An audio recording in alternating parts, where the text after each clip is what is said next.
AP రాజధాని అమరావతిలో భారతదేశంలోనే అతిపెద్ద రైల్వే స్టేషన్ నిర్మాణం జరుపుకోబోతోంది. దీన్ని ఒక మోడల్ రైల్వే స్టేషన్గా అత్యాధునిక సౌకర్యాలతో నిర్మించాలని ముఖ్యమంత్రి చంద్రబాబు భావిస్తున్నారు.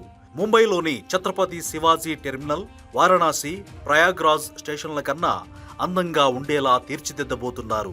2245 కోట్ల వ్యయమయ్యే ఈ ప్రాజెక్టులో భాగంగా కృష్ణానదిపై 3.2 కిలోమీటర్ల పొడవైన వంతెన రాబోతోంది. అమరావతి రైల్వే స్టేషన్లో మొత్తం 24 ప్లాట్ఫామ్స్, 4 టెర్మినల్స్ ఉంటాయి. ప్రతిరోజు 3 లక్షల మంది ప్రయాణికులు రాకపోకలు సాగించే సామర్థ్యం ఉండేలా సిద్ధం చేస్తారు. దేశంలో ఇప్పటి వరకు హౌరా అతిపెద్ద స్టేషన్గా ఉంది. ఇక్కడ 23 ప్లాట్ఫామ్స్ ఉంటాయి. ఇప్పుడు 24 ప్లాట్ఫామ్స్తో 1500 ఎకరాల సువిశాల ప్రాంగణంలో అమరావతి దేశంలోనే అతిపెద్ద రైల్వే స్టేషన్గా మారబోతోంది. 4 సంవత్సరాల్లో ఈ రైల్వే స్టేషన్ అందుబాటులోకి వస్తుంది. అమరావతికి సమీపంలోనే అతిపెద్ద గూడ్స్ యార్డ్ను ఏర్పాటు చేయాలనే ఆలోచనలో భారతీయ రైల్వే ఉంది.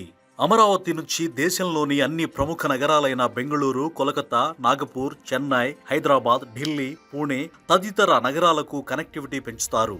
సరుకు రవాణా కోసం రాష్ట్రంలోని ప్రధాన ఓడరేవులైన మచిలీపట్నం పోర్ట్, కాకినాడ, గంగవరం, కృష్ణపట్నం పోర్టులతో అమరావతికి లింకు ఏర్పాటు చేస్తారు. మల్టీ మోడల్ కమర్షియల్ కార్గో టెర్మినల్ని ఎన్టీఆర్ జిల్లా